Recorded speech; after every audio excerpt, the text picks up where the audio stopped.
Trends for luxury homes in Flower Mound and surrounding areas are changing. You might be surprised to see what's happening and what now buyers are willing to pay premium price for. In the next few minutes, you're going to see the 5 features that discerning buyers are insisting on, so that way you're not chasing yesterday's trends. Well, we're in for a real treat today because we have Liam, who is the general manager for Lingenfelter Luxury Homes right here in Flower Mound. They cover the Flower Mound area, really the DFW area, and they are one of our trusted resources. So he's going to show us kind of from the inside what he's seeing. There's definitely some profound shifts that have happened over the last couple years, and so it's exciting to see how people's lifestyle and design are starting to come together. Well, let's dive into the first one, which is more of the wellness suites, the hotel spa type primary baths. What are you seeing here? Well, just like you say, it's people really want these spa retreat spaces. And so the square footage and the expense that people might have put into a primary bathroom in a $10 million home is starting to be comparable to what people are now expecting and wanting in what might be a $2 million home. So people are really prioritizing these spaces that they can begin and end their day with and feel relaxed and calm and to enhance their overall quality of life. A lot of what goes into those spaces and makes them takes them from what's just a nice bathroom to a spa-like bathroom are the details. So things like floating cabinets with tile floors that go underneath, linear drains, floating benches, really upgraded shower systems, steam showers. Those are kind of the things that mark these high-end bathroom spaces apart. We're seeing almost more of a minimalistic, I think, space where it's not cluttered anymore. Yes. It doesn't have all your stuff on the counters. It's very just soothing. I'm noticing that. Totally. And I think one of the trade-offs is people are building bigger and more sophisticated closets, and that's where a lot of the stuff can go in exchange for having these super calm, intentional bathroom spaces. Next on the list is dedicated fitness areas. So now it's no longer about just having a dedicated gym in the home. So Liam, what are you seeing with this? Well, it's just like you say, Bret. What we used to do was build a fitness center or a home gym. It's not that anymore. People want like a health and wellness space. They're wanting to integrate not just a treadmill and a bench press. They're wanting a sauna. They're wanting a cold plunge. They're wanting a meditation space. And so those details are really important and are going into these spaces now where not only can you exercise, but you can also potentially meditate or do yoga, and you can take care of your body and mind. It's a more holistic concept overall, I would say. Okay, so basically health has become a new status symbol for people. I think that's absolutely correct. Let's talk about the next thing on the list that we're seeing, smart homes. They've been on the scene for a little while now. So what are you seeing now in the luxury market?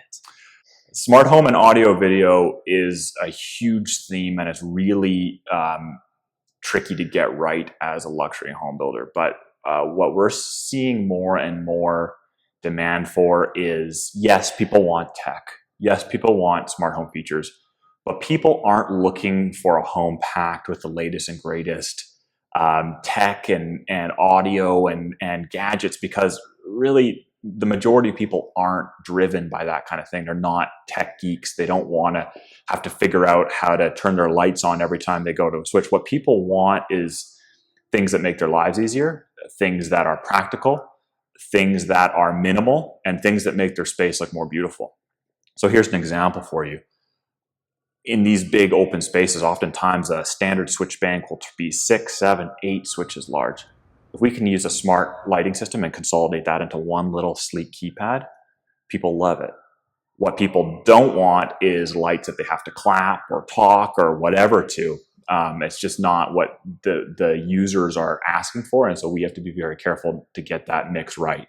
Not deliver a home that's loaded with gadgets that frustrate people, but a home that has really sophisticated integrated systems that just make people's lives nicer and more enjoyable.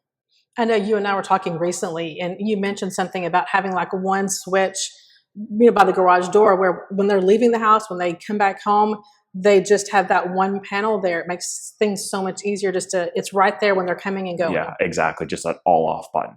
That's the simplest selling point for these features. It's just something that makes everyone's lives easier. And that's what people want. That makes total sense. They want their lives to be easier and more enjoyable, not necessarily unless they're the 1% of buyers who really enjoy technology and troubleshooting and making things work. That's not what the common buyer wants. If you want to see exactly where the high-end luxury market is headed in Denton County, make sure you click down below for our Denton County Luxury Market Report.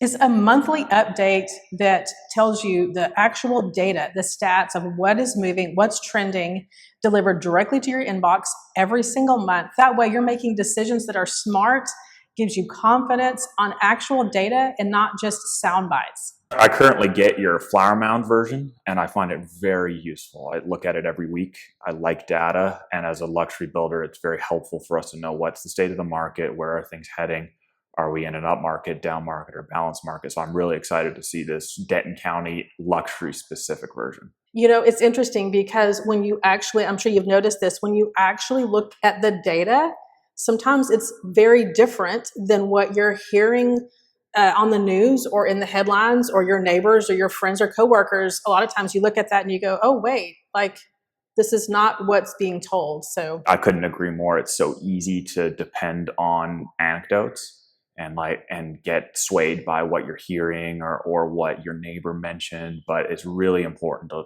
drive down and look at the data. What do the numbers say? Because they lie less. So up next is entertaining kitchens and wine storage. What is going on what are you seeing now with this in the luxury market? Wine storage is intensely personal.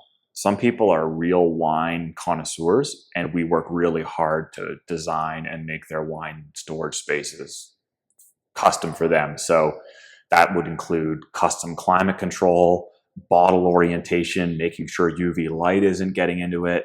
I mean, there's all kinds of different things that go into it. Some people just want a nice showpiece so that their friends could admire when they're entertaining. So we'll accommodate that. Some people could care less about wine and they don't want that built into their plan. What I'm finding is more universal at this time is butler's pantries. People love the concept of a working kitchen, a spice kitchen, whatever you want to call it, where basically the nitty-gritty work can get done and the main kitchen can kind of remain as a place for casual prep and really as a showpiece and a centerpiece for conversation. Everyone organically gravitates towards the kitchen when they're entertaining. It just happens. And so what's nice about a back kitchen is that you can actually work and get your stuff done while people conversate where they want to conversate, and you're not trying to herd them towards some kind of a formal room all the time.